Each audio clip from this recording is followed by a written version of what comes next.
अब युद्ध के लिए चल पड़े। शल्य ने घोड़ों की बागडोर हाथ में ले ली। उस समय कर्ण की बड़ी शोभा हो रही है, लगता है भगवान सूर्य ही मंडल के मध्य विराजमान हो। मंडलाकार धनुष लिए कर्ण ऐसे लग रहा है मानो साक्षात सूर्य ही रथ पर बैठ करके चल रहे हों, इतना तेजस्वी है कर्ण। और उस समय कर्ण ने कहा,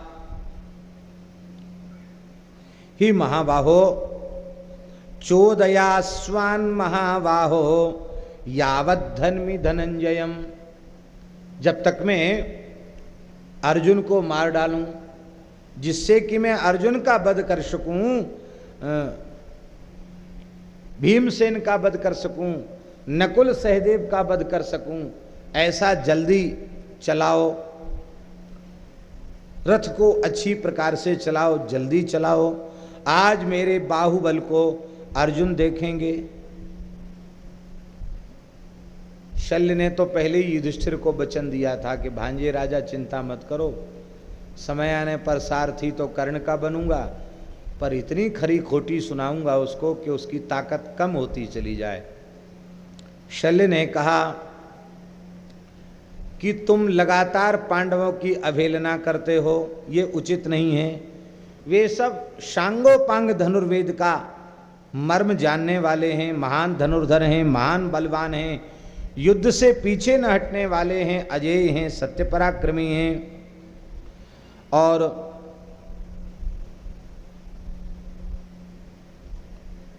अर्जुन के बाण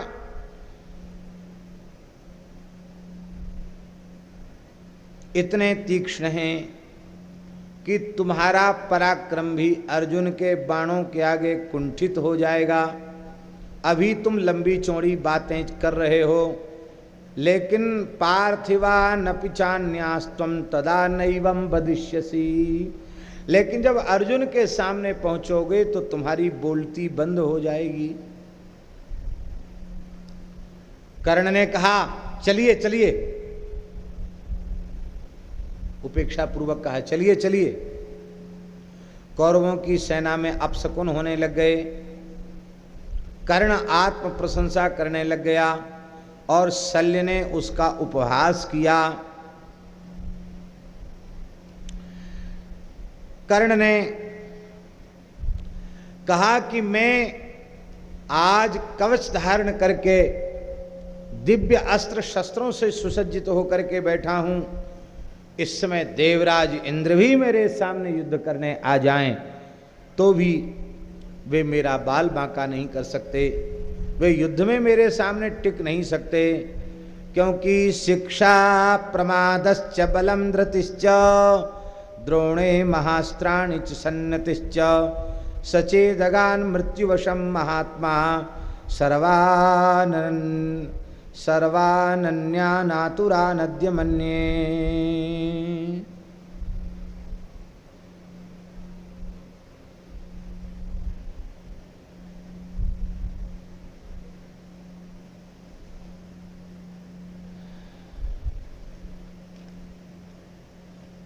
शल्य ने कहा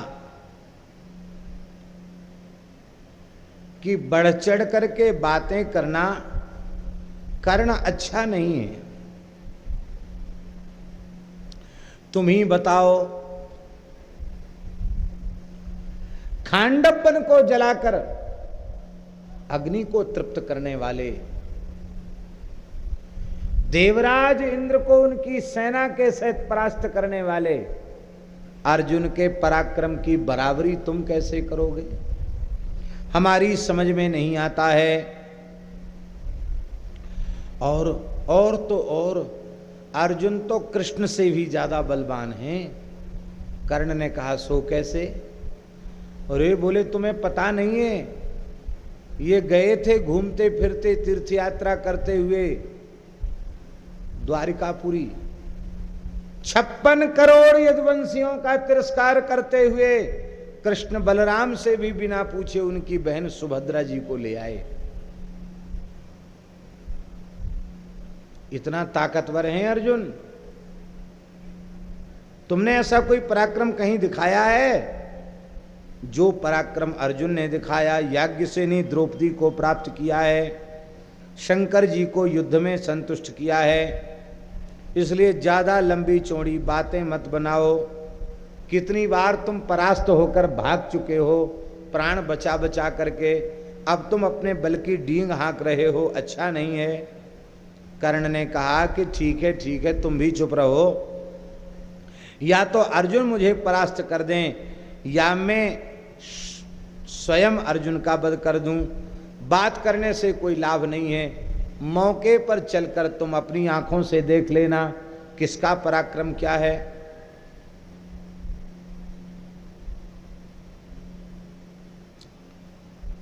कर्ण ने कहा कि जो कृष्ण अर्जुन का पता हमको बता देगा उसको मैं जितना चाहेगा उतना धन दे दूंगा, संपूर्ण बैलगाड़ी रत्नों से भरी हुई उसको प्रदान कर दूंगा, अथवा उसको 100 गायें प्रदान कर दूंगा।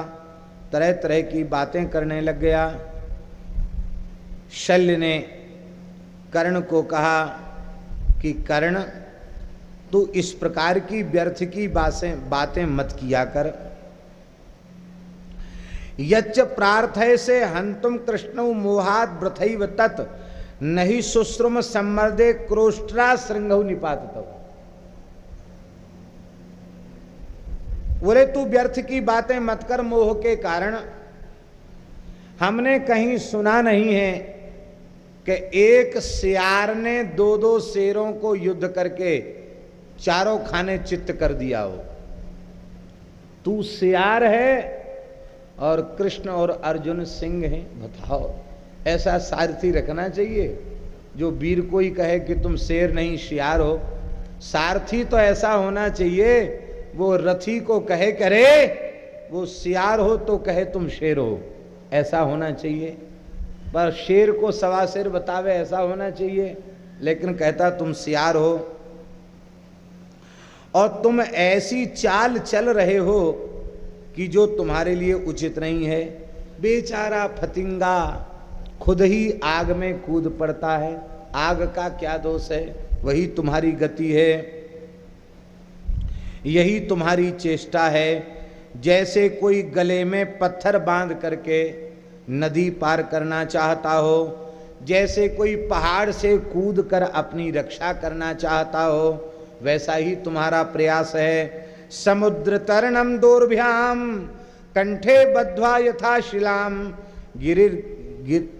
गिर्यग्राद्वा निपतनम तादृक् तव चिकीर्षितम। अथवा आका पहाड़ की चोटी से कूदना, ऐसा ही तुम्हारा पराक्रम है। महाराज जी इतना कठोर बोला है, इतना कठोर बोला, हम क्या कहें, बड़ा लंबा अध्याय है। यथाच स्वगृहस्थ श्वा व्याघ्रम वनगतम भसेत तथा त्वं भससे कर्ण नर व्याघ्रम धनंजय। शल्य ने कहा कर्ण जैसे अपने घर का कुत्ता शेर होता है, घर में बैठकर वनराज सिंह को भौंकता है, कुत्ता भौं भौं करता है, इसी तरह से तुम ग्राम कुत्ते, ग्राम सिंह हो, गांव के कुत्ता हो, घर में कुत्ता शेर है तो होता है, यहां भौंक रहे हो, वहां जब असली सिंह के सिंह से पाला पड़ेगा तो भौंकने की तो क्या चले, बोलती बंद हो जाएगी। ऐसा ही होता है, कुत्ता जो है सिंह की गर्जना सुन के गांव में भौंकता है, और कथनचित कुत्ते के सामने सिंह आ जाए तो कुत्ता की गले से आवाजें नहीं निकलती, वो फिर भौंक नहीं पाता कुत्ता, वो मरा मुर्दा जैसे हो जाता है। तो जैसे सिंह के सामने कुत्ते की बोलती बंद हो जाती है, ऐसी तुम्हारी अर्जुन के सामने बोलती बंद हो जाएगी। कर्ण ने शल्य को फटकारा और मद्र देशियों की बड़ी निंदा की, निंदा करके कहा कि वस्तुतः तुम हमारे साथी जरूर हो, पर अर्जुन को तो मैं पीछे मारूंगा, तुम पहले मरने लायक हो, तुमको पहले मार डालूं। इतना कठोर कड़ुआ बोलते हो तुम। तुक सुहृद भूत्वा रिपुः किम माम कृष्णाभ्याम भीषिष्यसि तौवा माँ मध्य हंतारो हनिष्येवा पितावहम। बोले तुम हमारे मित्र हो करके, सारथी हो करके तुम ऐसा कर रहे हो, हमारा बल कम कर रहे हो, यह अच्छी बात नहीं है। वासुदेव सहस्रम वा फाल्गुना नाम शतानि वा अहम एको हनिष्यामि जोस्मास्य कुदेशज। अरे ऊट पटांग देश में क्षेत्र में पैदा होने वाले शल्य, हमारी बात मान ले, 1000 कृष्ण और सैकड़ों अर्जुन भी युद्ध में मेरी बराबरी नहीं कर सकते। और इसके बाद मद्र देश की निंदा आरंभ की है। बोले मद्र देश का मनुष्य बड़ा अधम होता है, मित्रद्रोही होता है और क्षुद्रता पूर्ण भावना वाला होता है। और मरते दम तक हमने सुना है कि मद्र देश वासियों में दुष्टता बनी रहती है।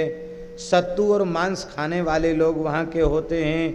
पिता पुत्र सास ससुर मामा बेटी दामाद भाई नाते पोते, ये सब अपनी इच्छा के अनुसार एक दूसरे से मिलते रहते हैं। परिचित अपरिचित सब तरह के पुरुषों से स्त्रियां संपर्क स्थापित कर लेती हैं, मांस खाती हैं, मद्यपान करती हैं। इतना खराब देश है जहाँ तुम शल्य पैदा हुए हो, तो इतने बुरी जगह पैदा हुए हो तो अच्छी बात कहाँ से कहोगे।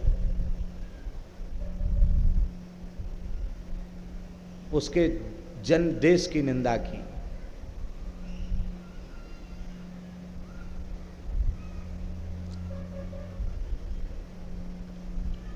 शल्य ने भी कम नहीं। शल्य ने कहा चुप हो जाओ, ज्यादा मत बोलो। बोले ज्यादा क्या ना बोलूं, तुम कितना कड़वा बोल तो तब कुछ नहीं, और मैंने थोड़ा सा बोला तो तुमको नमक मिर्च लग गया। खबरदार, तुम मेरे सारथी हो, ज्यादा बोले तो सिरस्ते पाते श्यामी गदया वज्रकल्पया, वज्रकल्प गदा के द्वारा तुम्हारा सिर फोड़ दूंगा। अब हम आपसे पूछते विजय होए तो होए कैसे है? जिस सारथी की युद्ध में मुख्य भूमिका होती है वो शत्रु के ऊपर क्रोध करने के बजाय अपने सारथी का ही सिर फोड़ना चाहता है, तो बोलो विजय कहां से होवे। ये हालत है महाराज। शल्य बोला कि आपने जो कुछ हमारे संबंध में कहा है कि मैं अच्छे देश में पैदा नहीं हूं या वहां के निवासी ऐसे होते हैं, देखो जैसे कोई शराब पीकर अनाप शनाप बकने लग जाए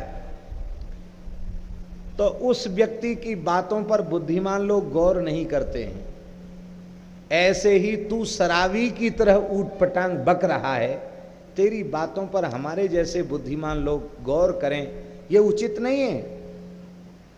लेकिन अरे कुलांगार कर्ण, सुन ले, और तुझे सुनना पड़ेगा क्योंकि हमने तेरे साथ शर्त लगाई है कि हम कुछ भी कहें तुमको सुनना पड़ेगा। ये शर्त लगाई है, इसलिए तू सुन। कर्ण बोला सुना, क्या सुनाता है? बोले एक कुछ धनी मानी वैश्य थे, उनके कुछ लड़के समुद्र स्नान के लिए जाया करते थे, वहीं मालिश करते, खूब समुद्र में आनंदित होकर के क्रीड़ा करते, और वो कुछ खाने पीने का सामान लेके जाते। बुरा नहीं मानना, खाने पीने में भगवान ने वैश्य वर्ण को बहुत अच्छा बनाया है, कमाते हैं तो खाना भी जानते हैं।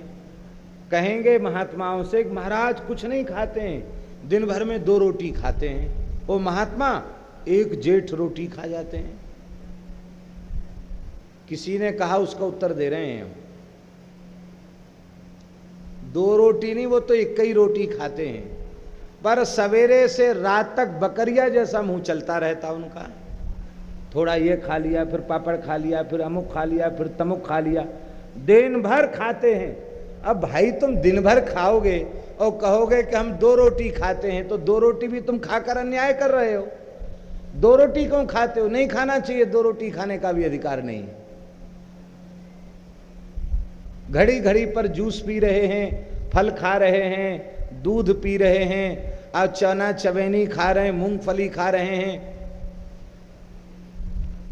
हमने अपनी आंखों से देखी एक घटना सुनाएं आपको। एक बार मथुरा रेल में बैठे झांसी गए। पंजाब मेल में टिकट था, तो वहीं से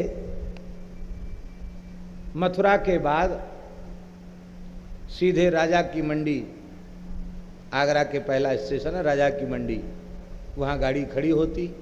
वहाँ एक सज्जन चढ़े, बुरा नहीं मानना, बातचीत में पता चला वो अग्रवाल जी थे। तो खूब विशालकाय उनका देह था, एक थैला पूरा भरा हुआ सामान था उनके साथ। तो जो बगल वाली सीट होती ना, जो बीच में रास्ता होता, किनारे वाली सीट, उस किनारे वाली सीट में उनका रिजर्वेशन था, वो बैठ गए। तो आधी खुल जाती सीट, आधी बाकी रह जाती। बैठ गए, बीच में थैला रख लिया और हमको देख के नमस्कार तो किया। इतने संस्कार तो वैश्यों में होते ही हैं। बोले महाराज जय श्री कृष्ण। जय श्री कृष्ण, जय श्री राधे, जय श्री कृष्ण, जय श्री राम। कहाँ जा रहे हैं? बोले हम झांसी जा रहे हैं, ओरछा दर्शन करेंगे। अच्छा आप? बोले हमको भी झांसी तक जाना है। बस इतनी बातचीत हुई। इसके बाद उसने पाना शुरू किया। तो कम से कम 4 घंटे 5 घंटे लगते हैं, झांसी तक लगातार वो पाता रहा। आश्चर्य है, धन्य है उस महावीर को।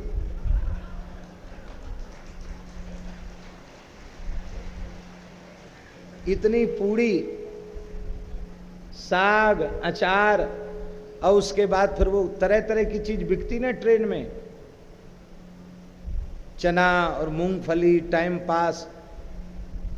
इसके बाद वो सब जो अपने साथ लाया था उसको खाने के बाद आम चूसना शुरू किया। पूरा थैला भरा था खाने पीने के सामान से। आम चूसते चूसते एक पन्नी भर के ढेर लगा दिया उसमें। इसके बाद उसने मूंगफली खरीद ली, टाइम पास, उसका नाम ही है टाइम पास, और बाकी बचे समय फोड़ता गया। बातचीत की भी ज़्यादा फुर्सत नहीं थी, सबकी सुन रहा था, अपने काम में लगा था। और जैसे ही झांसी आने वाला था, थैला को जो है बाहर जाकर के झाड़ दिया उसने, झाड़ के अपने सूटकेस में धर लिया। पूरा थैला खाली, किसी को कुछ नहीं उसमें से। और जाते जाते हमसे बोला महाराज ऐसे ही थोड़ा मोड़ा खा लेता हूँ, दिन भर में 2 रोटी खाता हूँ। अब तू इतनी पूड़ी खा गया तो 2 रोटी कहाँ लग रही है महाराज? ये बात तो ज्यादा खाने वाले लोग जो हैं, हाँ, तो बात यहां से आ गई कि वो वैश्यों के लड़के जाते थे नहाने समुद्र, और कुछ कलेऊ बांध के ले जाते थे, वहीं खाते थे। कुछ न कुछ बची जाता था, वहां फेंक देते थे। एक कौवा था जो एक पैर से लंगड़ा था, लेकिन वो उसको वहां दाना पानी मिल जाता, प्रेम से वह खाता था कौवा। खाते खाते कौवा बहुत पुष्ट हो गया, बहुत तगड़ा हो गया कौवा। और उसी समय एक हंस आया, उस हंस के साथ वो कौवा लड़ने लग गया और बोला कि अरे तुम कौन हो, क्यों आए हो यहाँ, क्या है तुम्हारा परिचय? बोले आपका परिचय? बोले हमारा परिचय, मैं इस क्षेत्र का नरेश हूँ, ये सब राज्य मेरा ही है। लंगड़ा कौवा बोला, वो खा के पुष्ट हो गया था ना, बोला मैं यहाँ का राजा हूँ, तुम क्यों आए हो यहाँ? उड़ना जानते हो? हंस से पूछ रहा कौवा, उड़ना जानते हो? हंस ने कहा हाँ हम भी भैया थोड़ा बहुत उड़ लेते। कहाँ रहते हो? बोले हम मानसरोवर में रहते हैं, कैलाश मानसरोवर में रहते हैं। अच्छा वहाँ रहते हो, क्या खाते हो?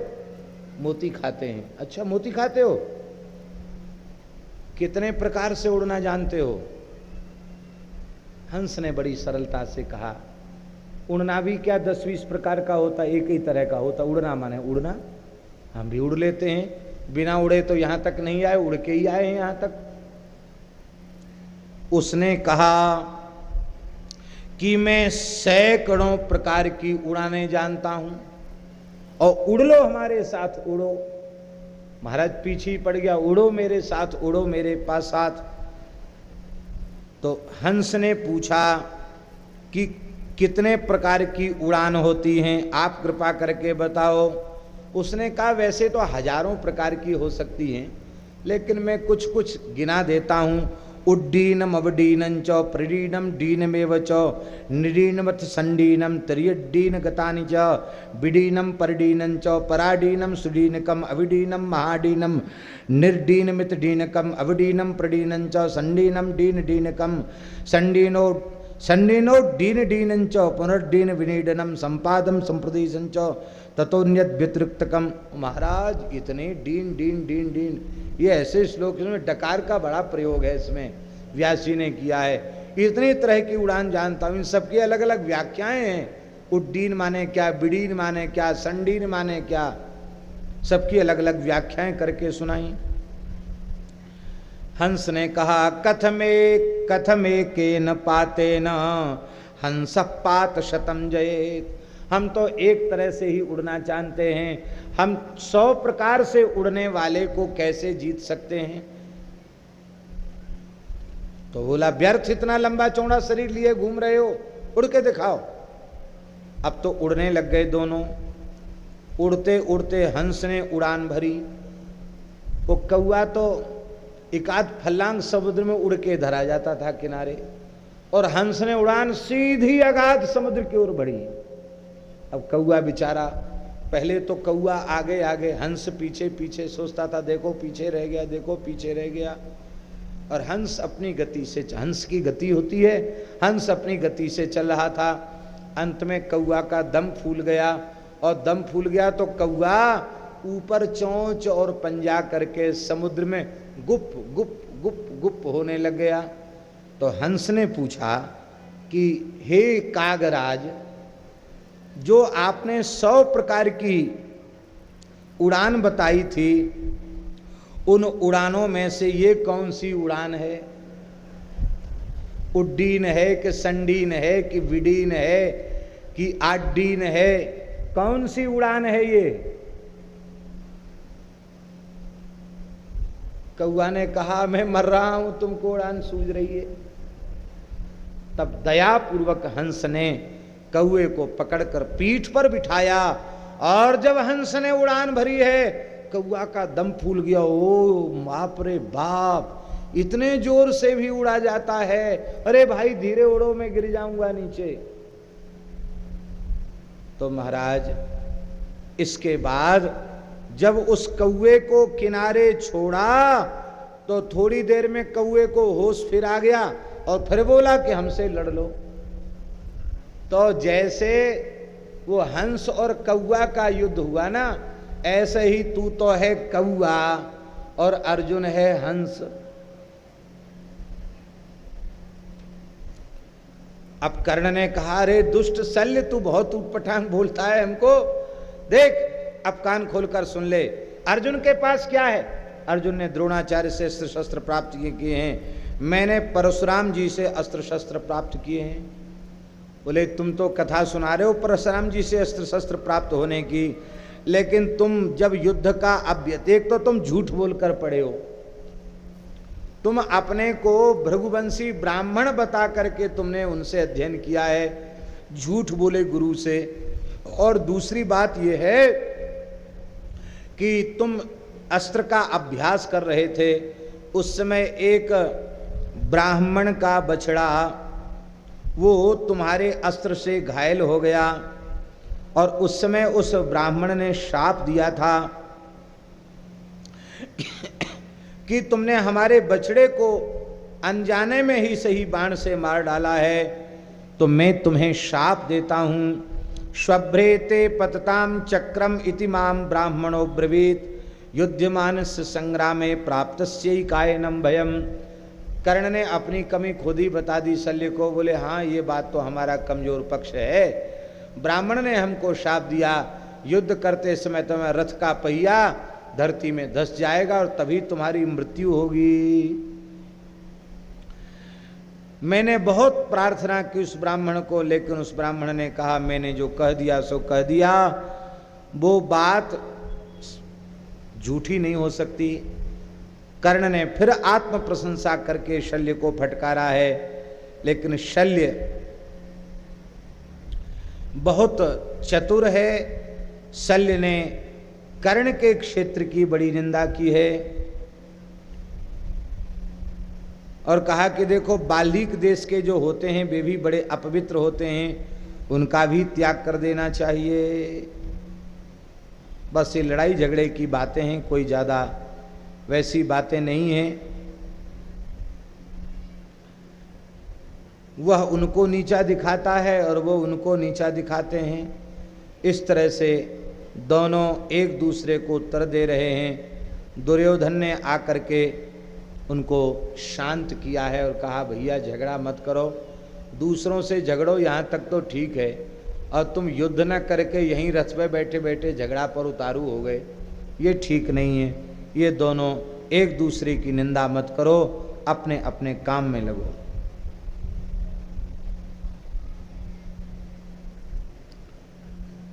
भले ही झगड़े की बातें हैं, लेकिन झगड़े की बातों में अनेक बातें बहुत अच्छी कही हैं, नीति और न्याय की बातें कही हैं। उनकी चर्चा करने का अवसर नहीं है।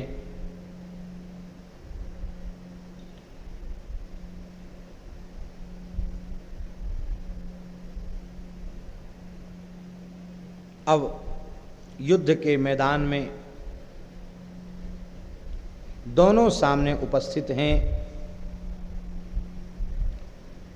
और युधिष्ठिर अर्जुन को आज्ञा दे रहे हैं, अर्जुन अब तुम्हें पराक्रम करने का समय आ गया है।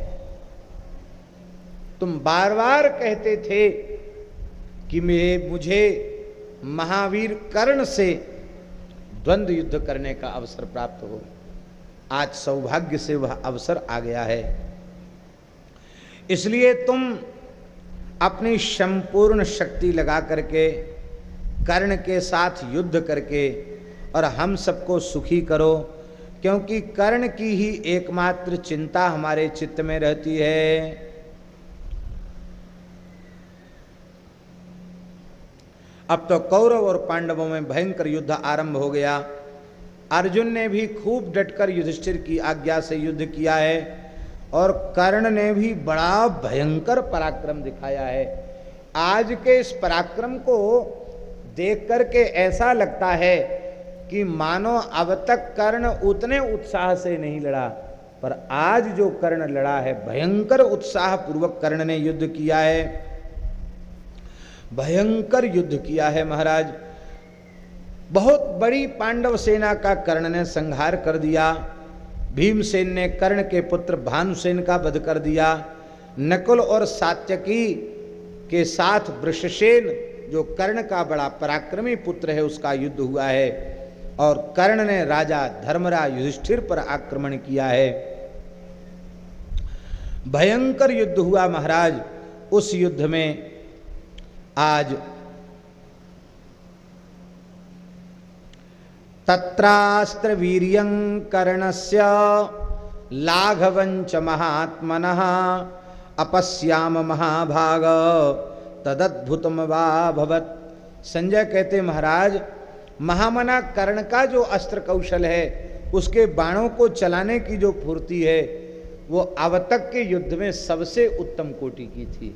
इतना सुंदर उसका युद्ध था। कब वह तर्कस से बाण निकालता है, कब प्रत्यंचा पर रख देता है, कब शत्रु तक पहुंच जाता है, इतनी तेजी से सारी क्रिया करता कि वो देख भी नहीं पाता। नहीं याद दानम ददसु संदानम ससंधानं च सायकान विमुंचंतम च संरंभात अपश्यंत हता नरीन। ऐसी महाराज स्थिति हो गई, ऐसी अवस्था हो गई। भयंकर युद्ध आरंभ हो गया। कर्ण युधिष्ठिर का संग्राम हुआ। पहले युधिष्ठिर के तीखे बाण से कर्ण की मूर्छा हो गई। बाद में जब कर्ण को होश आया तो कर्ण ने पराक्रम करके युधिष्ठिर को पराजित कर दिया है। और पराजित ही नहीं किया, कर्ण ने युधिष्ठिर का भयंकर तिरस्कार किया।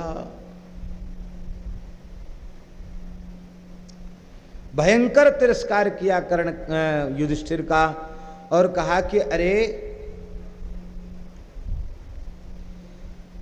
तुम क्यों यहां चले आए, तुमको यहां नहीं आना चाहिए। तुम वर्ण से क्षत्रिय अवश्य हो, कुंती के ज्येष्ठ पुत्र हो, लेकिन तुम्हारी वृत्ति क्षत्रियों जैसी नहीं है, युद्ध करना तुम्हारा काम नहीं है। महाराज बहुत फटकार लगाई है, और फटकार लगा करके कहा कि ब्राह्मे बले भवान युक्तः स्वाध्याये यज्ञ कर्मणि मास्म युद्धस्य कौन्तेय मास्म वीरान समासदः। कुंती कुमार, तुम तो ब्राह्म बल से संपन्न हो, वेद पाठ करो, कोई विद्यार्थी आ जाए तो उनको कुछ धर्मशास्त्र पढ़ा दिया करो, स्वाहा स्वाहा करो। युद्ध तुम्हें शोभा नहीं देता, क्योंकि तुम वीर हो ही नहीं। जब वीर नहीं ही हो तो व्यर्थ में कवच धारण करके वीरों के सामने क्यों जाते हो। मम चैता मां चैता न प्रियम ब्रूहि मां वै ब्रज महारणम वक्तव्या मारिशान्य तो न वक्तव्यास्तु मादृशा। देखो, अब कभी युद्ध में पैर मत रखना, अप्रिय वचन बोलना ही है तो तुम दूसरों को बोला करो, हमसे कठोर वाणी का प्रयोग नहीं करना।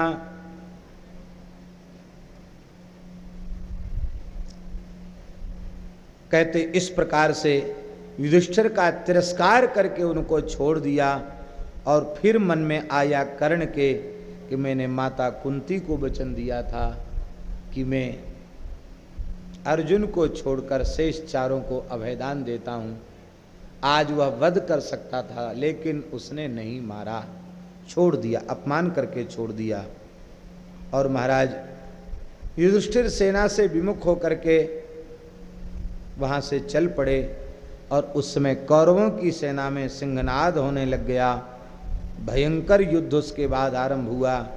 भीमसेन आए और भीमसेन ने कर्ण को खदेड़ा, और भयंकर युद्ध भीमसेन ने किया। इतना क्रोधपूर्वक भीमसेन ने आज युद्ध किया है कि जो कर्ण पूरी प्रतिज्ञा करके आया है आज पांडवों के विनाश की, लेकिन भीमसेन के पराक्रम को देख करके कर्ण भाग गया, मैदान छोड़ करके खदेड़ा है भीमसेन ने। बोले जैसे तुमने हमारे बड़े भैया युधिष्ठिर को खदेड़ा, ऐसे ही आज मैं तुम्हें खदेड़ रहा हूं। महाराज जी जोर से खदेड़ा है, भयंकर प्राण संकट आ गया है उसके ऊपर। अब तो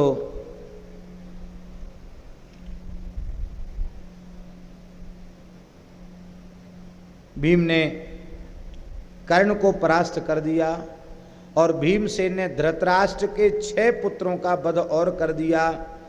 श्रुतर्वा दुर्धर क्राथो विवित्सुर विकट समा निशंकी कवची पाशी तथा नंदोपनंदकौ दुष्प्रधरा सुबाहुश्च वातवेग सुवर्जसौ धनुर्ग्राहो द्रुमर्दश्च जलसंदशलत्सह। इस तरह से इतने 6 पुत्रों को मार दिया। भीम और कर्ण का युद्ध हुआ। भीमसेन ने गज सेना, रथ सेना, घुड़सवार सेना का संहार किया। हाथियों पर उठाकर हाथियों को पटकने लग जाते, घोड़ों पर उठाकर घोड़ों को पटकने लग जाते, रथों को उठाकर रथों पर पटकने लग जाते। इस तरह से भयंकर प्रलयकारी रुद्र के समान भीमसेन ने अपना पराक्रम दिखाया है। ततस्ते प्राद्रवन भीता पुत्रस्ते भुवलीकृता भीमसेनम रणे दृष्ट्वा कालांतकीयमोपमम्। भीमसेन को देख करके हे धृतराष्ट्र, आपके पुत्र भाग गए, मैदान छोड़ करके सेना भाग गई। जैसे यमराज के आगे कोई ठहर न पावे, काल के आगे कोई ठहर न पावे, ऐसी भीमसेन की स्थिति हो गई। रथ से कूद करके भीमसेन ने गज सेना का संहार किया।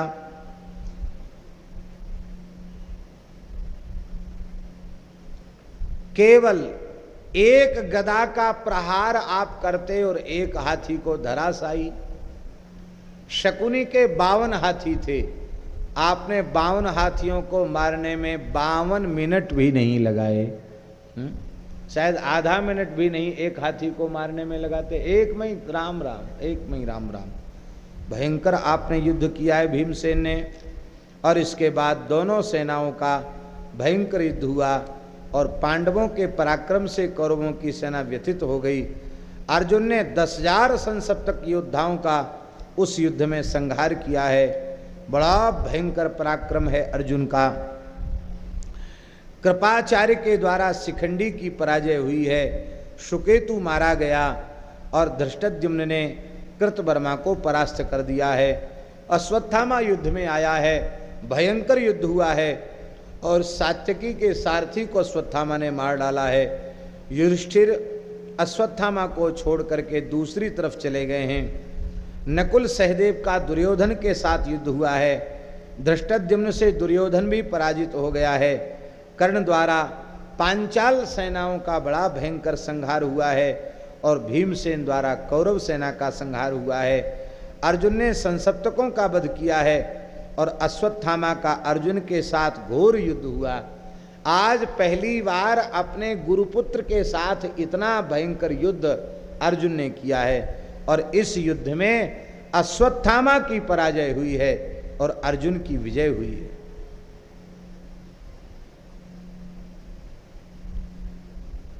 महाराज जी कर्ण के बारे में जो बात व्यास जी कह रहे हैं, लिखने योग्य श्लोक है।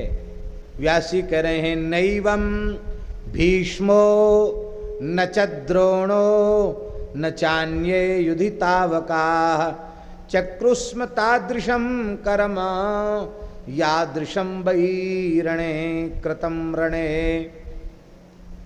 संजय कह रहे हैं, हे धृतराष्ट्र, अब तक के युद्ध में ऐसा पराक्रम भीष्म पितामह ने भी नहीं दिखाया, द्रोणाचार्य ने भी नहीं दिखाया और आपके पक्ष के किसी वीर ने नहीं दिखाया।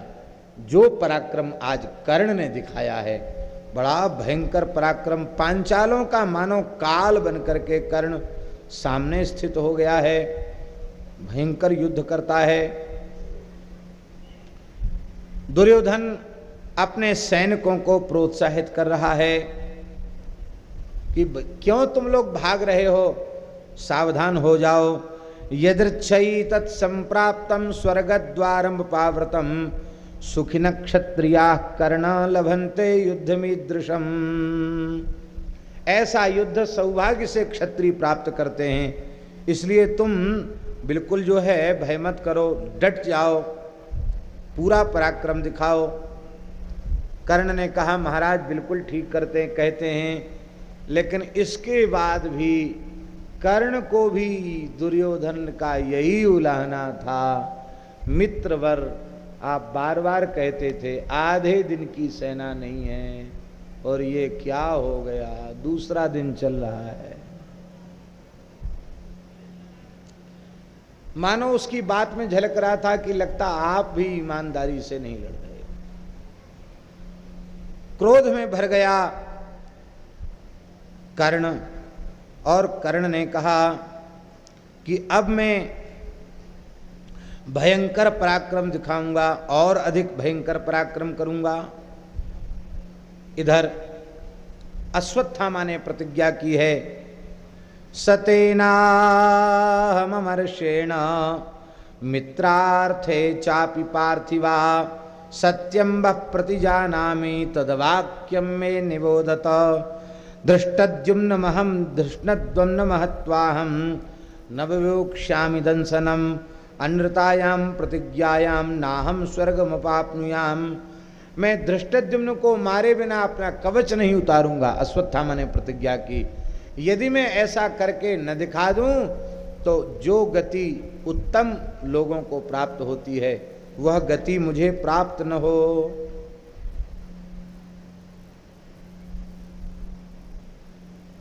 भगवान ने कहा, अर्जुन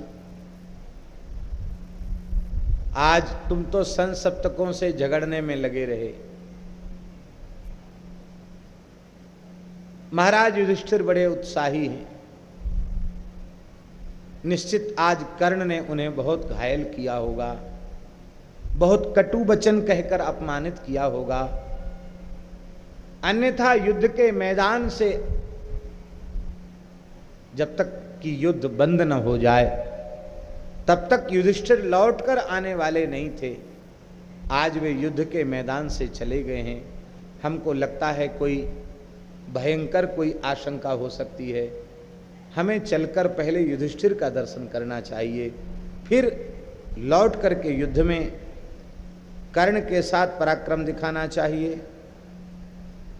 भगवान श्री कृष्ण युद्ध भूमि दिखाते हुए शिविर में गए और शिविर में वे जा रहे हैं। इधर युद्ध चल रहा है, धृष्टद्युम्न और कर्ण का युद्ध हुआ है।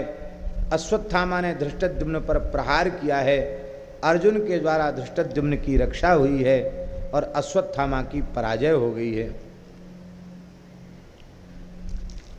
यदि आज अर्जुन न होते तो अश्वत्थामा की रक्षा नहीं हो पाती।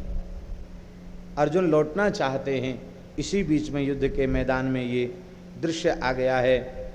और इधर श्री कृष्ण ने अर्जुन से दुर्योधन और कर्ण के पराक्रम का वर्णन करके कर्ण को मारने के लिए अर्जुन को प्रोत्साहित किया है और भीमसेन के दुष्कर पराक्रम का वर्णन किया है कि भीमसेन पूरी शक्ति लगाकर युद्ध कर रहे हैं। इधर शिखंडी ने कर्ण से युद्ध किया है, कर्ण ने शिखंडी को पराजित कर दिया है। धृष्टद्युम्न दुस्शासन और वृषसेन धृष्टद्युम्न और दुस्शासन का युद्ध हुआ है, वृषसेन और नकुल का युद्ध हुआ है, सहदेव और उलूक का युद्ध हुआ है, सात्विकी और शकुनी का युद्ध हुआ है और सब एक दूसरे से पराजित हो गए हैं। कृपाचार्य का युधामन्यु का युद्ध हुआ है, कृतवर्मा और उत्तमौजा का युद्ध हुआ है, भीमसेन और दुर्योधन का युद्ध हुआ है। इसमें दुर्योधन पराजित हो गया है। गज सेना का संहार किया है और सैनिकों ने पलायन कर लिया। भीमसेनस्य तत्कर्मो राजन नेकस्य धीमतः निघ्नतः सर्वभूतानि रुद्रस्यैव च निर्बभौ। अकेले भीमसेन ने इतना संहार किया है कि साक्षात रुद्र के समान संहार लीला उन्होंने की है। युधिष्ठिर ने कौरव सैनिकों पर आक्रमण किया है। कर्ण द्वारा नकुल, सहदेव और युधिष्ठिर तीनों की पराजय हुई है और अंत में युधिष्ठिर घायल होकर के अपनी छावनी में जाकर विश्राम कर रहे हैं। और अर्जुन ने अश्वत्थामा को परास्त किया है। कौरवों की सेना में भगदड़ मच गई है और दुर्योधन से प्रेरित होकर के कर्ण ने भार्गवास्त्र का प्रयोग करके और संहार किया है पांचालों का। और इसके बाद भगवान श्री कृष्ण ने कहा, अर्जुन, कर्ण ने युधिष्ठिर को बहुत अधिक घायल कर दिया है, इसलिए तुम्हारा धर्म है कि तुम पहले युधिष्ठिर को धैर्य बधाओ और इसके बाद तुम कर्ण का वध करो। भगवान की आज्ञा मान करके अर्जुन भीमसेन को युद्ध का भार सौंप करके स्वयं श्री धर्मराज युधिष्ठिर के निकट आए हैं। निकट आकर के चरणों में प्रणाम किया है और चरणों में प्रणाम करके उनके स्वास्थ्य का समाचार पूछा है कि आप कैसे हैं। युधिष्ठिर ने कुशल क्षेम पूछा है और कहा कि लगता है स्वागतम देवकी माता, स्वागतम ते धनंजय, प्रियम में दर्शनम गाढ़म युवयोरच्युतार्जुनौ, अक्षताभ्याम अरिष्टाभ्याम हतः कर्णो महारथः। देवकी नंदन श्री कृष्ण बधाई हो, अर्जुन बधाई हो, तुम्हारा स्वागत है। आज तुम दोनों को सकुशल देखकर हमें बड़ी प्रसन्नता हो रही है। लगता है आप दोनों कर्ण का वध करके आ रहे हैं।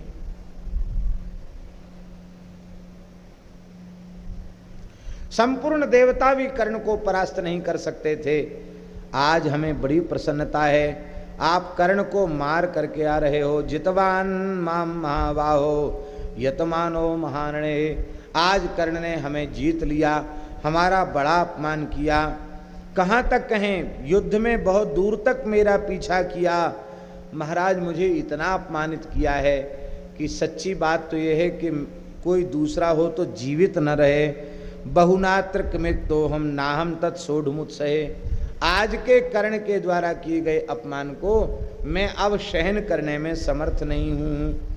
त्रयोदशाहम वर्षाणि यस्मात् भीतो धनंजय नस्म निद्राम लभे रात्रौ न चाहनि सुखं कुचित। 13 वर्ष, 12 वर्ष वनवास और 1 वर्ष अज्ञातवास, 13 साल तक मैं कर्ण के भय से सो नहीं पाया। युधिष्ठिर कह रहे हैं, जो परम सत्यवादी है, कहते 13 साल तक मुझे लगातार कर्ण का चिंतन बना रहा, कर्ण से कैसे युद्ध होगा, कर्ण से भी विजय कैसे होगी। पर चलो जो कुछ भी हो, उसने हमारे तो प्राण छोड़ ही दिए। यदि वो हमें मार डालता तो इतना दुख नहीं होता, पर अपमान करके मुझे भगा दिया, छोड़ दिया, इससे मुझे बड़ी पीड़ा हो रही है। पर बहुत अच्छा है तुमने कर्ण को युद्ध में मार गिराया। तत्प्राप्त मध्य में युद्धे सूतपुत्रान महारथात्।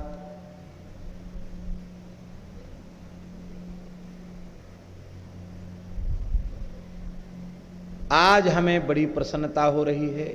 यद्यपि मेरे शरीर में घाव हो गए हैं, मैं बहुत पीड़ित हूं कर्ण के बाणों से, लेकिन आज मुझे बड़ी प्रसन्नता है, क्योंकि कर्ण ने प्रतिज्ञा की थी, ना हम पादौ धावयिष्ये कदाचित यावत् सितः पार्थ इत्यल्प बुद्धे व्रतम तस्यैतत् सर्वदा शक्रसूनो कच्चित् त्वया निहितः सोऽथ कर्णः। हे अर्जुन, उस मंदबुद्धि सूतपुत्र कर्ण ने प्रतिज्ञा की थी कि जब तक मैं अर्जुन को मार नहीं डालूंगा तब तक अपने चरण किसी से नहीं धुलवाऊंगा। उसने प्रतिज्ञा की थी। बहुत अच्छा हुआ आज तुमने उसे मार डाला।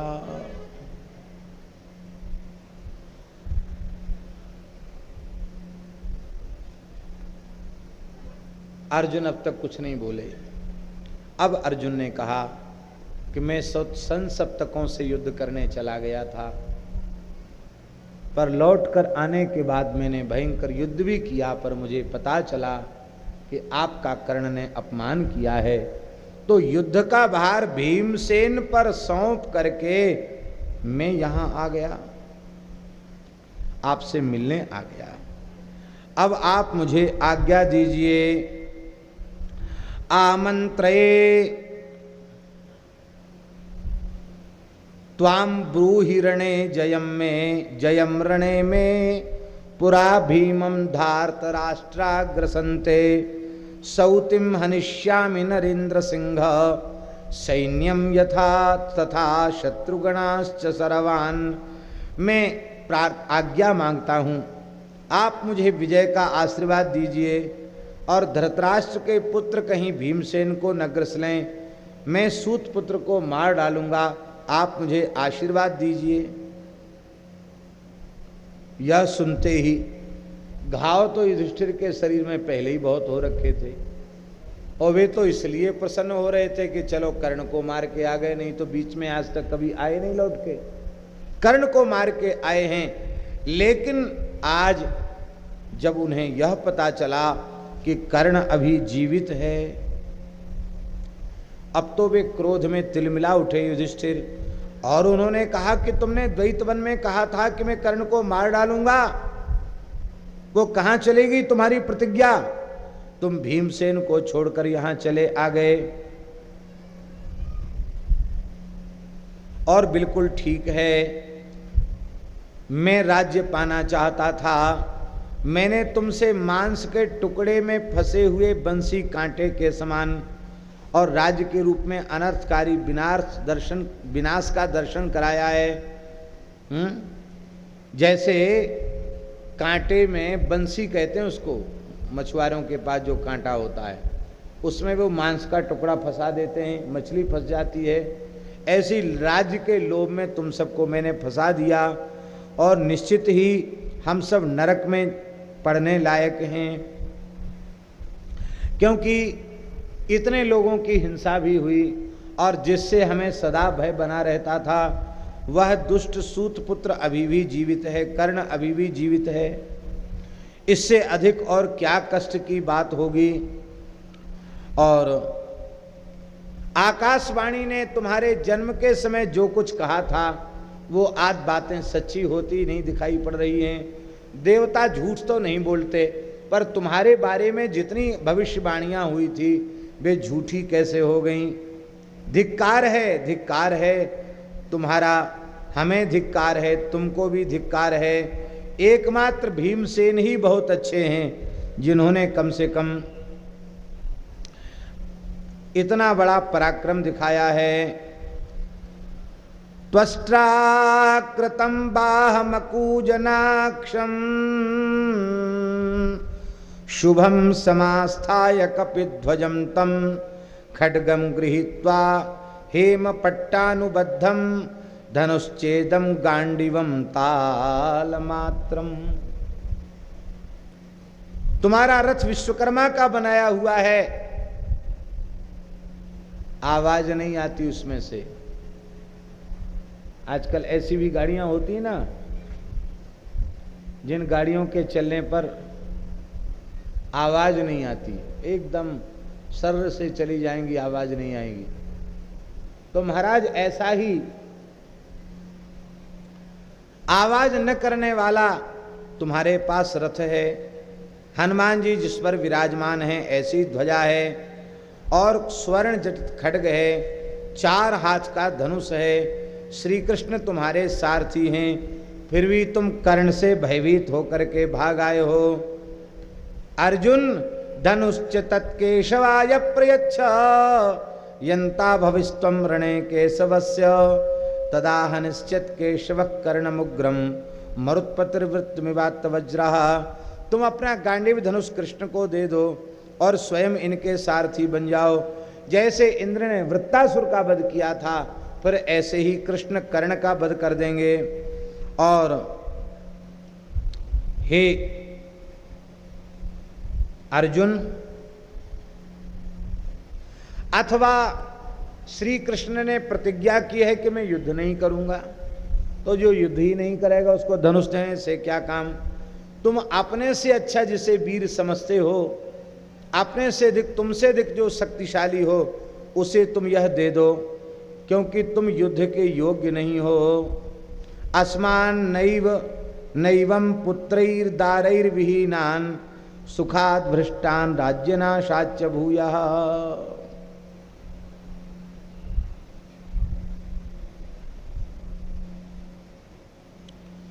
महाराज जी यहां तक कह दिया युधिष्ठिर ने कि अरे दुरात्मा अर्जुन, 5वें महीने में ही तुम माता कुंती के गर्भ से च्युत क्यों नहीं हो गए? तुम्हें गर्भ से ही च्युत हो जाना चाहिए था। अच्छा होता कि तुम पैदा नहीं होते, तुम्हारे गर्भ में ही तुम्हारा नाश हो गया होता, क्योंकि तुम्हारे कारण ही हमने इतना बड़ा पराक्रम करने का मन किया। यदि तुम न कहते तो मैं जीवन भर भजन करता, मैं काहे को मुझे राज्य नहीं चाहिए था, मैं लौट के आता ही क्यों, अकेला ही भजन करता। लेकिन तुम्हारे कारण इतना बड़ा संहार हमको करना पड़ा। अब अर्जुन ने प्रतिज्ञा कर रखी थी कि मैं मुझसे जो यह कह देगा कि तुम्हें धिक्कार है, तुम्हारे बल को धिक्कार है, तुम्हारे क्षत्रियत्व को धिक्कार है, तुम्हारे गांडीव को धिक्कार है, और अब तुमसे यह धनुष नहीं उठता तो किसी दूसरे वीर को दे दो, ये बात जो मुझसे कह देगा मैं उसे जीवित नहीं छोड़ूंगा। ये प्रतिज्ञा की थी अर्जुन ने। तुरंत अर्जुन ने म्यान से तलवार निकाल ली और अपनी प्रतिज्ञा के अनुसार निश्चित किया कि आज मैं भाई साहब को ही, धर्मराज युधिष्ठिर का ही सिर छेद करूंगा। निश्चय कर लिया, म्यान से तलवार निकाल ली, तस्य कोपम समुद्वीक्ष्य असिम जग्राह संक्रुद्धो जिघांसुर भरतर्षभम। मारने का संकल्प लेकर के तलवार निकाल ली। तस्य कोपम समुद्वीक्ष्य चित्तज्ञ केशवस्तदा उवाचकमिदं पार्थ गृहीतः खड्गमित्युतो। भगवान ने कहा, अर्जुन तुम्हारे जैसे धर्मात्मा पुरुष को ये शोभा नहीं देता, तुम क्या भयंकर पाप कर्म कर रहे हो। यहाँ कोई कुरुक्षेत्र का मैदान नहीं है, ये शिविर है। तुम अपने बड़े भाई युधिष्ठिर के सामने खड़े हो, ये तलवार किसके लिए निकाल रहे हो।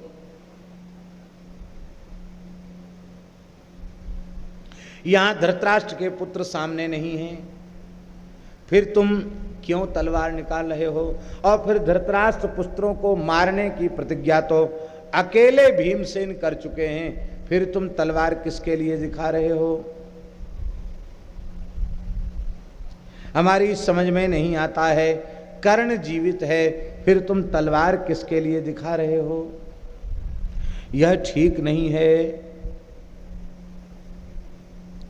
अर्जुन ने क्रोध में फुफकारते हुए कहा, अन्यस्मै देहि गांडीवम इति माम यो विचोदयेत् विन्द्यामहं तस्य शिरम इत्युपान सुप्रतम मम तदुक्तम मम वाचेन राज्ञाममित विक्रम समक्षम तब गोविंद न तच्छन्तु मे उत्सहे तस्मादेनं वधिष्यामि राजानं धर्मभीरुकम्।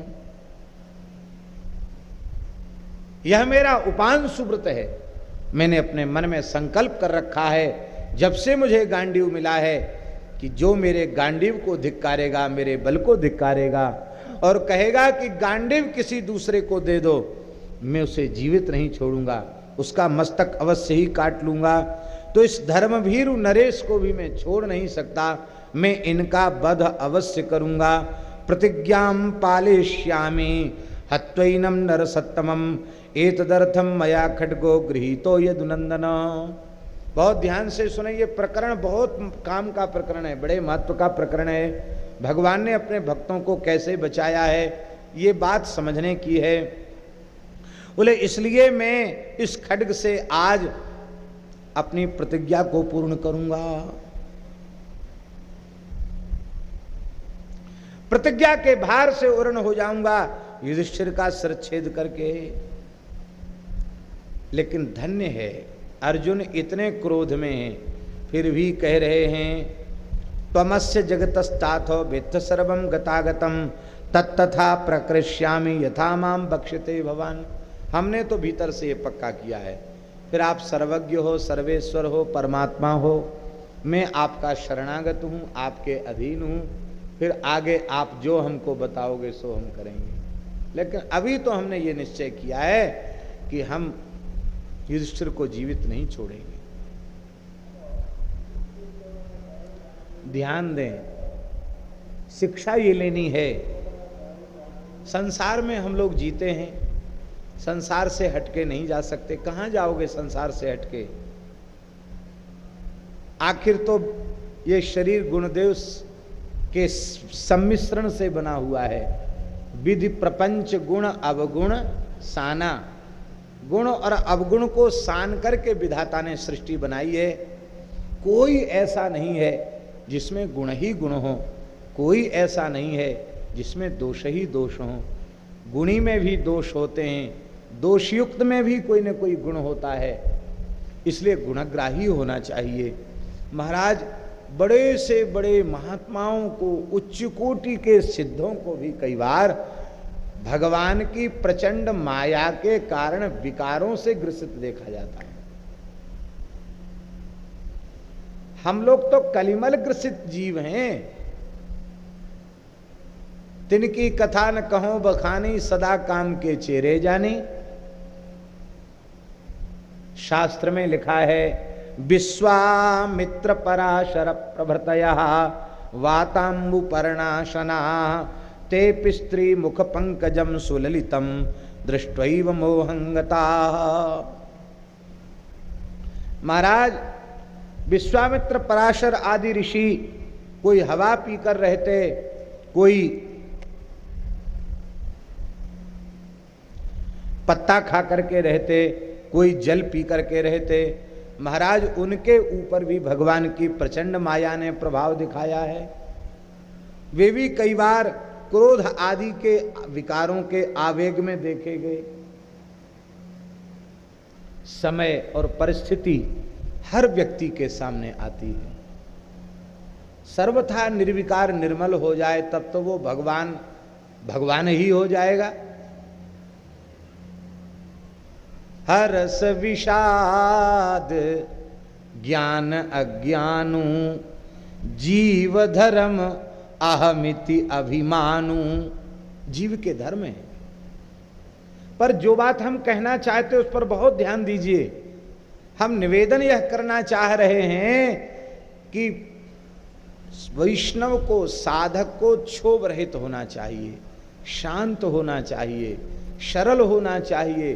किसी भी परिस्थिति में अपमानित होने पर भी अपने से बड़ों का अपमान नहीं करना चाहिए।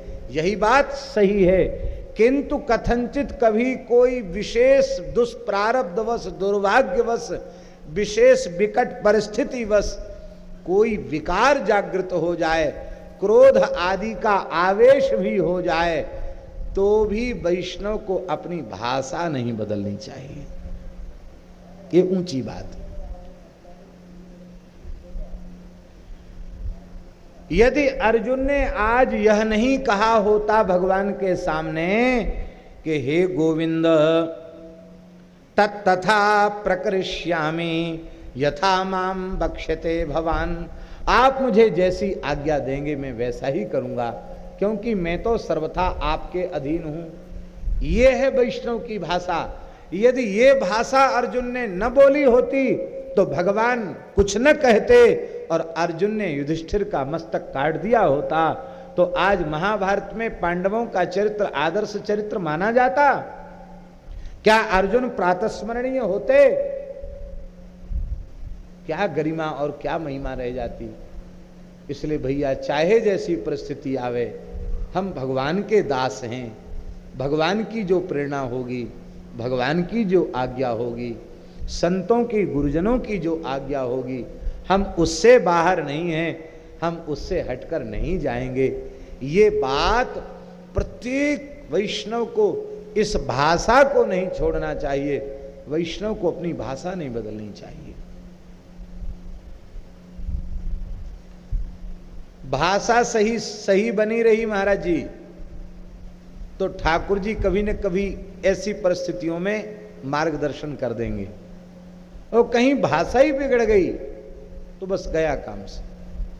भाषा नहीं बिगड़नी चाहिए। महाराज जी यह सुन करके भगवान ने कहा धिक धिगित्येव गोविंदः पार्थ मुक्त्वा ब्रवीत पुनः। यह सुनकर के भगवान श्री कृष्ण ने कहा धिक्कार है, धिक्कार है, धिक्कार है, धिक्कार है, धिक्कार है।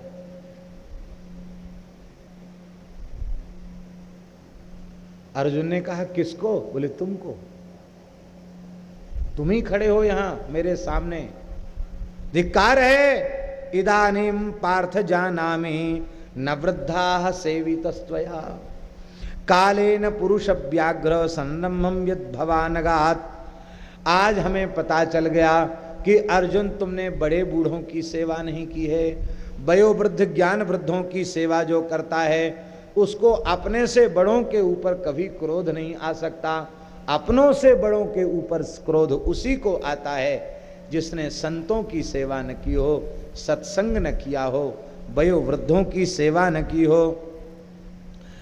अकार्याणाम क्रियाणांच संयोगम यः करोति वै कार्याकार्यमक्रियाणाम च सपार्थ पुरुषाधमा। भगवान की मुख से निकला हुआ वाक्य है, लिखने योग्य है। भगवान कह रहे हैं जो करने योग्य होने पर भी असाध्य है,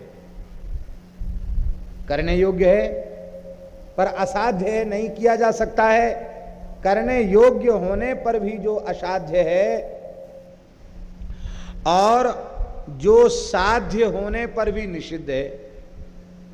करने योग्य है वो काम लेकिन असाध्य हो ही नहीं सकता, नहीं करना चाहिए। और साध्य होने पर भी निषिद्ध है। जो किया जा सकता है हम कर सकते हैं, लेकिन उसको करने की शास्त्र की आज्ञा नहीं है, हमें वह काम नहीं करना चाहिए।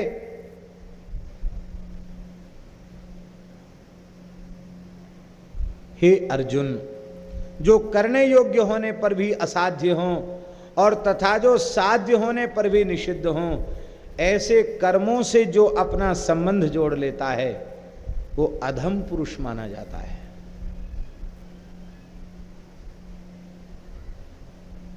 हम जो काम कर नहीं सकते उस काम से हमको दूर से ही राम राम कर लेना चाहिए, भले ही करने योग्य है। हम पहाड़ नहीं उठा सकते, सामने पहाड़ है, केतुमाल पहाड़, भगवान उठा सकते, हम नहीं उठा सकते, हनुमान जी उठा सकते। अब हम कहें कि नहीं नहीं, जब हनुमान जी उठा सकते हैं, भगवान उठा सकते, तो हमको ही कम है, हम भी तो महात्मा हैं, हमसे एक पत्थर भी नहीं उठेगा। जो करने योग्य है, किसी ने तो उठाया ना पहाड़, पर हम नहीं उठा सकते, तो हमको नहीं उस काम में लगना चाहिए।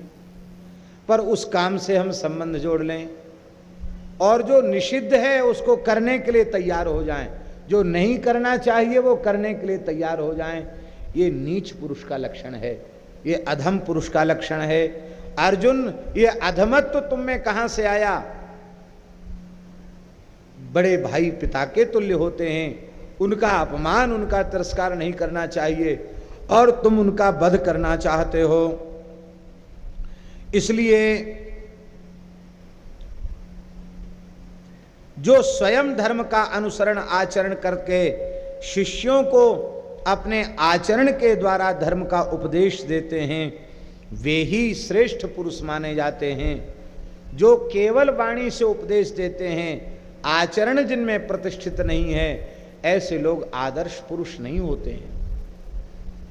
और जो वाणी से और आचरण से, दोनों से शिक्षा देते हैं, ऐसे ही पुरुषों को उत्तम पुरुष कहा जाता है, वो श्रेष्ठ पुरुष कहे जाते हैं।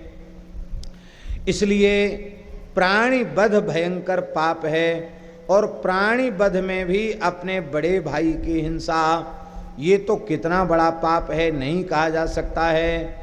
और तुम अपने बड़े भाई को मारना चाहते हो, क्या तुम्हें धर्म के रहस्य का बिल्कुल ज्ञान नहीं है? हे पांडुनंदन, मैं तुम्हें स्वयं धर्म के रहस्य को बतला रहा हूं। पितामह भीष्म, पांडुपुत्र युधिष्ठिर, विदुर जी और कुंती, ये ही तुम्हें तत्व का उपदेश कर सकते हैं, या फिर मैं तुम्हें तत्व का उपदेश कर सकता हूं। देखो, भवेत सत्यम अवक्तव्यम वक्तव्यम अनृतम भवेत, यत्रानृतम भवेत सत्यम चाप्यनृतम भवेत, यत्रानृतम भवेत सत्यम सत्यम चाप्यनृतम भवेत। जहां झूठ बोलने का परिणाम सत्य बोलने के समान मंगल कारक हो, यह है श्री कृष्ण की व्याख्या। झूठ बोलने का परिणाम सत्य के समान मंगलकारी हो, और जहां सत्य बोलने का परिणाम भयंकर अमंगलकारी हो, ऐसी जगह पर सत्य भी नहीं बोलना चाहिए।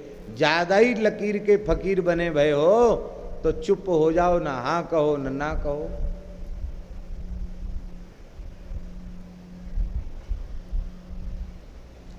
तुम्हें जो अपने मन में भाव आ रहा है कि मेरी बात झूठी हो जाएगी, तो बताओ, तुम सत्य का पालन करना चाहते हो और इस सत्य के पालन रूप धर्म से कितना अमंगल होगा।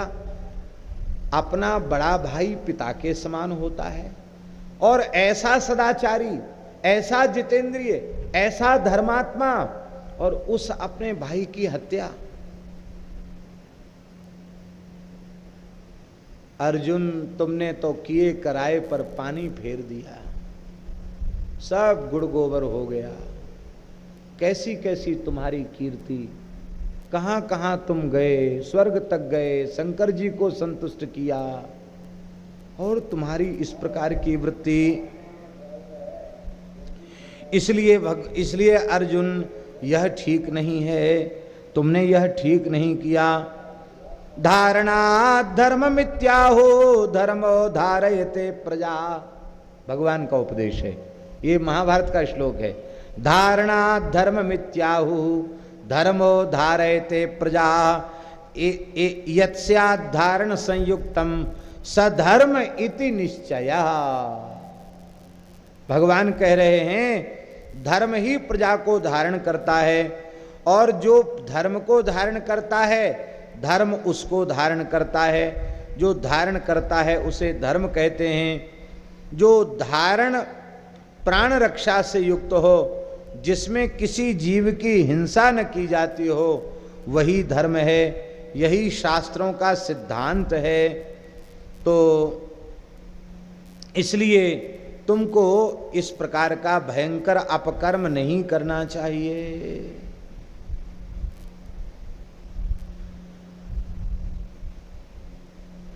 अर्जुन ने कहा, भगवान आपके वचनों से मुझे बड़ी शांति मिली है। भवान मातृसमोस्माकम, धन्य है। कितने गुस्सा में अर्जुन आ गए, लेकिन भाषा उनके वैष्णव की है। अर्जुन कह रहे हैं, हे नाथ आप मेरी मैया हो, मित्र नहीं हो। जैसे माता पुत्र की हितकारिणी होती है, ऐसी आप मेरी माता के जैसे हैं। भवान मातृसमोस्माकम तथा पितृसमोपि च, आप हमारे पिता के समान हैं, माता के समान हैं। गतिश्च परमा कृष्ण त्वमेव च परायणम, हे भगवान आप ही मेरी गति हैं, आपको छोड़कर सत्य कहता हूं, मेरे जीवन में और कोई नहीं है। बस यही तो ठाकुर जी चाहते हैं। परम श्रद्धेय स्वामी श्री राम सुखदास जी बार बार यही कहते थे, एक बार सरल हृदय से स्वीकार कर लो, हे नाथ मैं केवल आपका ही हूं और आप ही एकमात्र मेरे हो। ये भाषा अर्जुन की है। अर्जुन कहते, भगवान मैं चाहे जैसा हूं, आपका ही हूं, सत्य कहता हूं, आपको छोड़कर मेरी कोई गति नहीं है। वेद सर्वम यथा तथम, आप सब कुछ जानते हैं। अवध्यम पांडवम मन्ये धर्मराजम युधिष्ठिरम, आपके विचारों से मैं बिल्कुल सहमत हूं। मैं पांडव श्रेष्ठ युधिष्ठिर को अवध्य मानता हूं, किंतु मेरे मन में जो बात थी वो मैंने कह दी, क्योंकि अन्यस्मयी त्वं गांडीवम देहि पार्थ तत्वस्त्रैर्वा वीर्यतोऽपि वा विशिष्टः। इन्होंने कहा है कि किसी दूसरे को धनुष दे दो जो तुमसे बल वीर्य में अधिक हो। तो इसीलिए मेरे मन में क्रोध आ गया और मैंने ऐसा किया। और महाराज अर्जुन रो पड़े। अर्जुन ने कहा, प्रभु आपने बड़ी कृपा की, कथनचित यदि मैंने युधिष्ठिर को मार दिया होता तो आपसे मैं शपथ पूर्वक कहता हूं, युधिष्ठिर के बिना इस संसार में एक क्षण भी जीवित नहीं रहता। युधिष्ठिर को मारने के बाद इसी खड्ग से मैं अपना मस्तक भी काट डालता। आपने हमारे ऊपर बड़ी कृपा की है, लेकिन भगवान मैं क्षत्रिय हूं, अधर्म से बहुत डरता हूं। भाई को मारना भी महान अधर्म है, क्योंकि मेरे गुरु के तुल्य हैं, पिता के तुल्य हैं, बड़े भाई हैं। और झूठ बोलना, प्रतिज्ञा छोड़ना, ये भी महान अधर्म है। यत् श्रेयस्यान् निश्चितम ब्रूहि तन्मे शिष्यस्ते हम साधिमाम त्वाम प्रपन्नम, यही अर्जुन की भाषा है। बोले महाराज अब जो सही सही कल्याणकारी बात हो वो हमको बतावें। भगवान हंसने लगे। भगवान ने कहा कि देखो,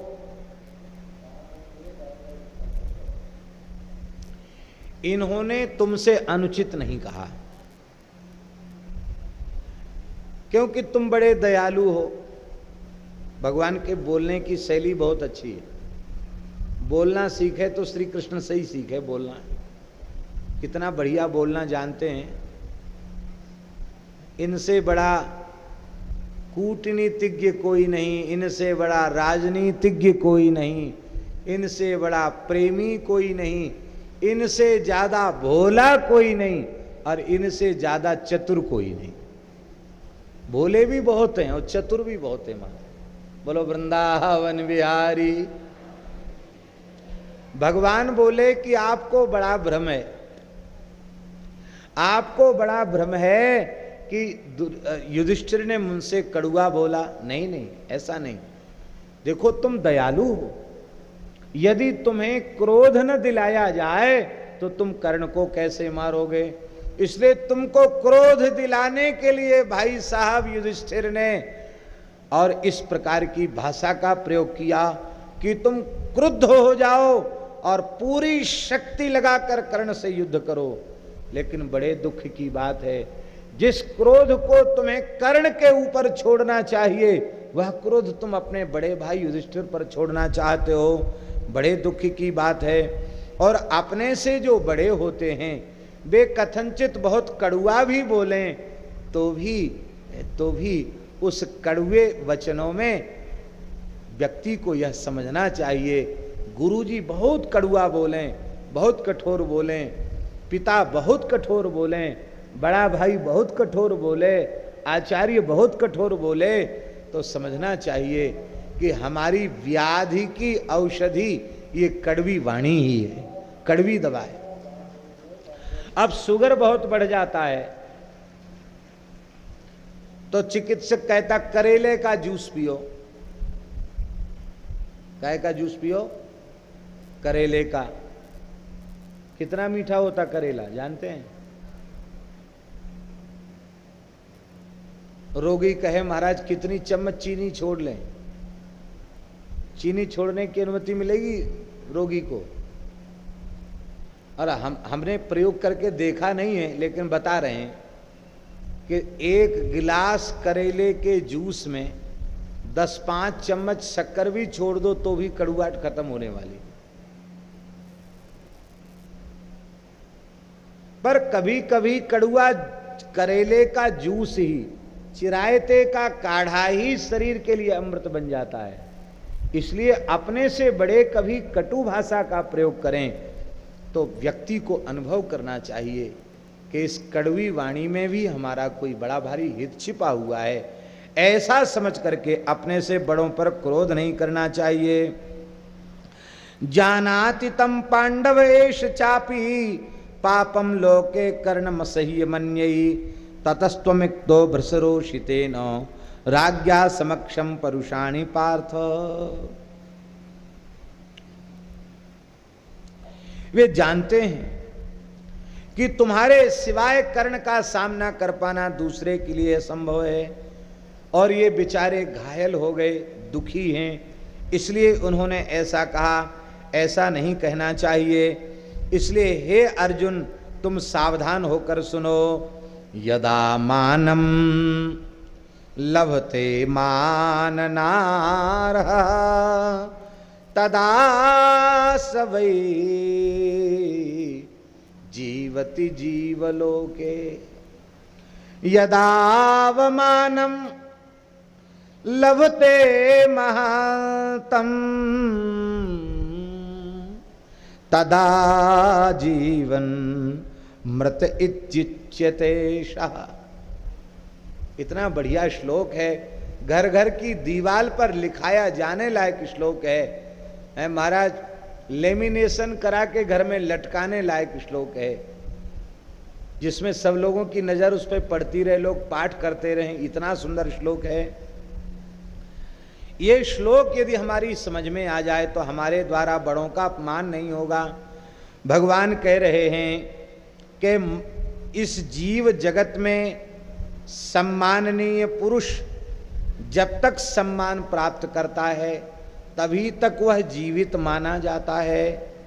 जब वह अपमान पाने लग जाता है तो वो जीते जी मरे हुए के तुल्य हो जाता है। तुमने, भीमसेन ने, नकुल सहदेव ने और वृद्ध पुरुषों ने, सूरवीरों ने, तुम सबने मिलकर सदा सर्वदा धर्मराज युधिष्ठिर का सदा सम्मान किया है, कभी भूल कर अपमान नहीं किया है। तो ये सदा सम्मान प्राप्त कर चुके हैं। थोड़ा सा अपमान कर दो इनका, थोड़ा सा अपमान कर दो तो बड़ों का तिरस्कार ही उनकी मृत्यु है। तो तुम्हारा वचन भी सार्थक हो जाएगा।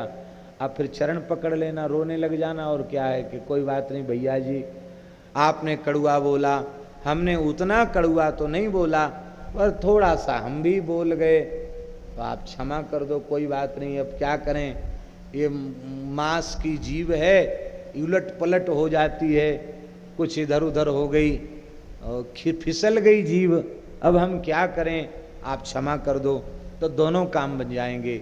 भ्रातृ हत्या का पाप नहीं लगेगा और वाणी से तिरस्कार करने से तुम्हारी प्रतिज्ञा भी पूरी हो जाएगी।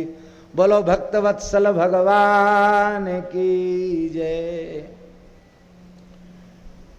अर्जुन पक्के चेला हैं। बोले क्या कहें, आज तक कभी अपमान किया नहीं, नहीं तो अपमान करना सीखना पड़ता है क्या? लोग मैया बाप का अपमान कर देते, भाई तो भाई, भाई की तो चले क्या, पिता माता का अपमान कर देते हैं। अरे नारायण, गुरु का अपमान कर देते हैं लोग, गुरुओं को भी नहीं छोड़ते हैं, ऐसे अभागे पुरुष होते हैं। अर्जुन पक्के चेला हैं। बोले महाराज, आज तक मैंने कभी अपने से बड़ों का अपमान नहीं किया। तो जिन्हें अभ्यास होता वो तो कर देते हैं, हमने सीखा ही नहीं अपमान करना। अब बताइए हम क्या कह दें? भगवान बोले त्वमित्युक्तो हि निहितो गुरुर्भवति भारत। अर्जुन, तुम एक बार युधिष्ठिर को तुम कह दो, बस इतना ही उनके लिए मृत्यु है। कोई गाली नहीं दी अर्जुन ने, केवल युधिष्ठिर को तुम कह करके एक बार संबोधित कर दिया। अपने से बड़ों को तुम कह देना, यही उनको मार देना है। इसलिए भैया सदा अपने से बड़ों को आदर पूर्वक बोलना चाहिए।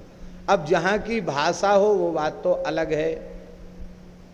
हमारे ब्रज में जो विशेष सम्मानीय पुरुष होते हैं ना, उनको तो तुम कहते हैं।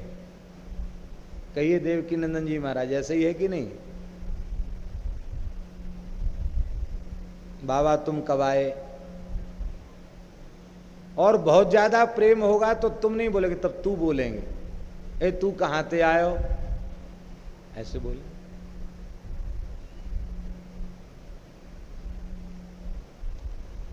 आप शब्द का प्रयोग शायद धोखे से कोई समझदार कर दे तो कर दे, नहीं तो आप शब्द का प्रयोग नहीं होता। छोटे को तू कहेंगे, बड़े को तुम कहेंगे, यही है कि नहीं? श्री घनश्याम दास बाबा बैठे हैं, यही बात है कि नहीं? बड़े ते कहेंगे तुम और छोटे ते कहेंगे तू। बड़े से तुम कह देना, यही उनकी मृत्यु है। बड़ों के प्रति सदा आदर सूचक शब्दों का प्रयोग करना चाहिए, कभी अपमान वाली भाषा का प्रयोग नहीं करना चाहिए। हे अर्जुन, अथर्ववेद की श्रुति जिसके ऋषि अंगिरा हैं, उस श्रुति में ये बात कही गई है। अथर्वांगिरसी हे सा श्रुति नाम उत्तमा श्रुति अविचार्यैव कार्यैषा श्रेयस कामैर नरसदा। उस श्रुति में लिखा है कि अपनी भलाई चाहने वाले मनुष्यों को सदा बिना विचारे ही श्रुति के अनुसार बर्ताव करना चाहिए। क्या बोले? अवधेन बध प्रोक्तो यद गुरुस्त्वमिति प्रभु। श्रुति का अर्थ यह है, उस श्रुति का भाव यह है कि अपने से बड़े गुरुजनों को तुम कह देना, यही बिना मारे उन्हें मार डालना है।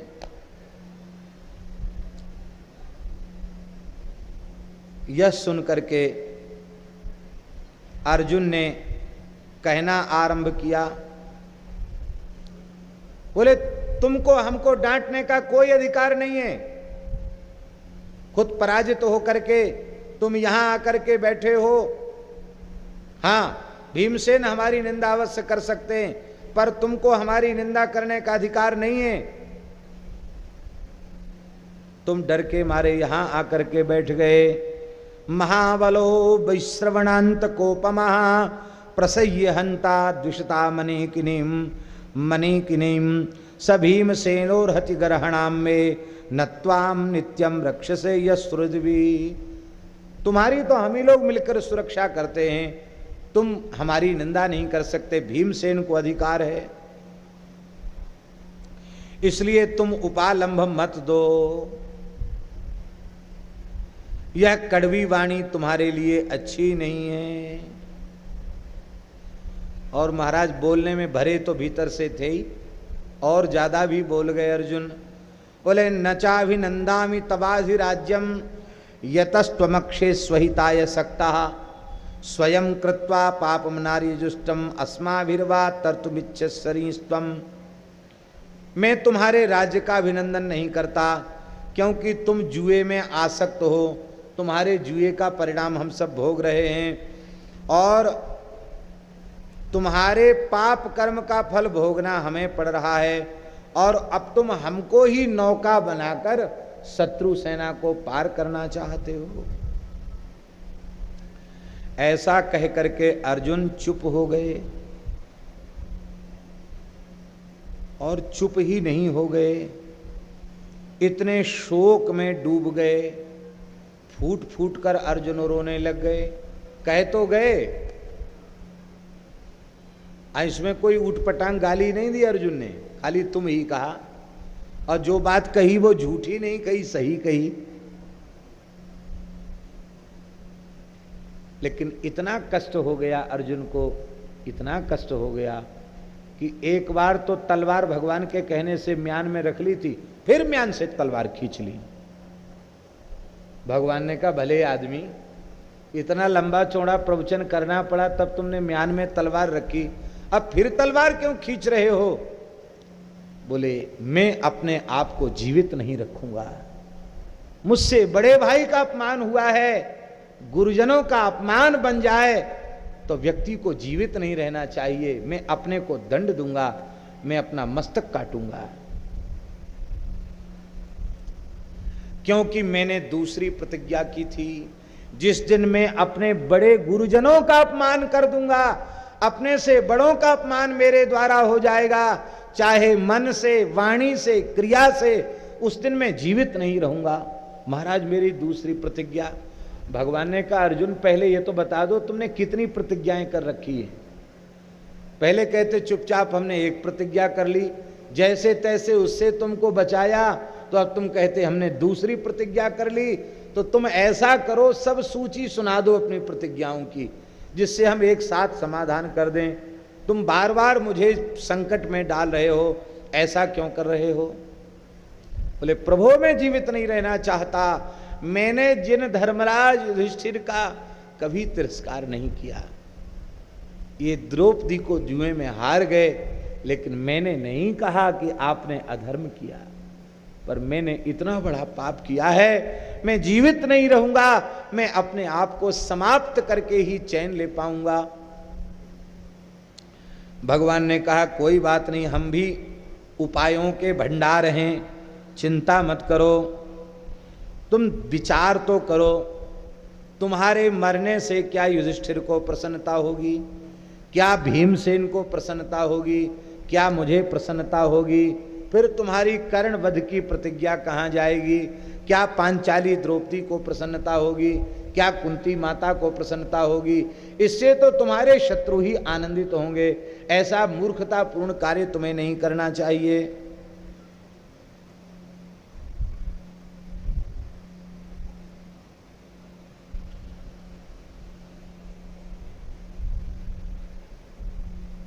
भगवान ने कहा अर्जुन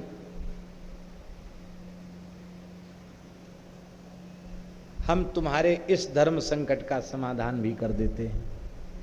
तुमने प्रतिज्ञा की है ना कि जिस दिन अपने से बड़ों का अपमान मैं कर दूंगा, उस दिन मैं जीवित नहीं रहूंगा, मैं प्राण विसर्जन कर दूंगा। तो मैं तुम्हें उपाय बतलाता हूं। अपने से बड़े गुरुजनों के सामने अपनी प्रशंसा करना आत्महत्या के समान है, आत्मवध के समान है।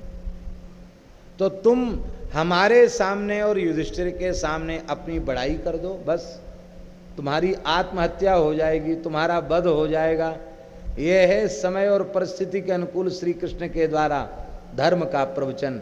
इसलिए महाभारत के नायक श्री कृष्ण वे सदा सर्वदा संपूर्ण मानव जाति के लिए प्रासंगिक बने रहेंगे। यदि किसी को धर्म नीति, न्याय, व्यवहार, कुशलता, चतुराई ये सीखना है तो ये श्री कृष्ण के चरित्र से सीखी जा सकती है। बोलो श्री कृष्णचंद्र भगवान की जय।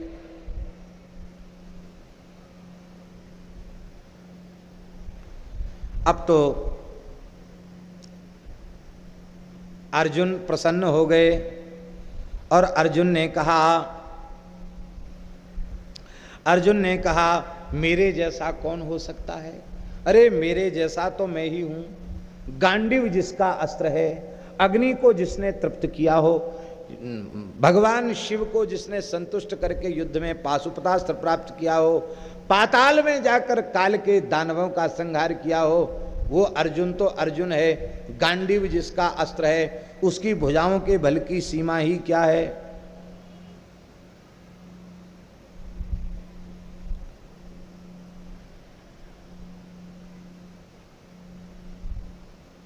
अर्जुन ने खूब अपनी बड़ाई की है और मैं आज छोड़ूंगा नहीं। आज मैं अपना धनुष छू करके, बाण छू करके शपथ खाता हूं, आज मैं कर्ण को अवश्य मार दूंगा। मही तले पतिश्यामी सत्येनायुध मालवे, या मर जाऊंगा या मार डालूंगा कर्ण को, प्रतिज्ञा करता हूं।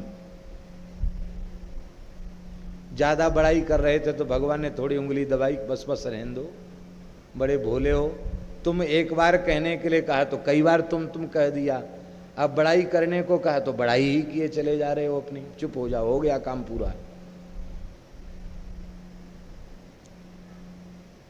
अब युधिष्ठिर दुखी हो गए, बोले भीमसेन को राजा बना दो, तुम कर्ण को मार दो। वस्तुतः मैं बहुत अयोग्य हूं,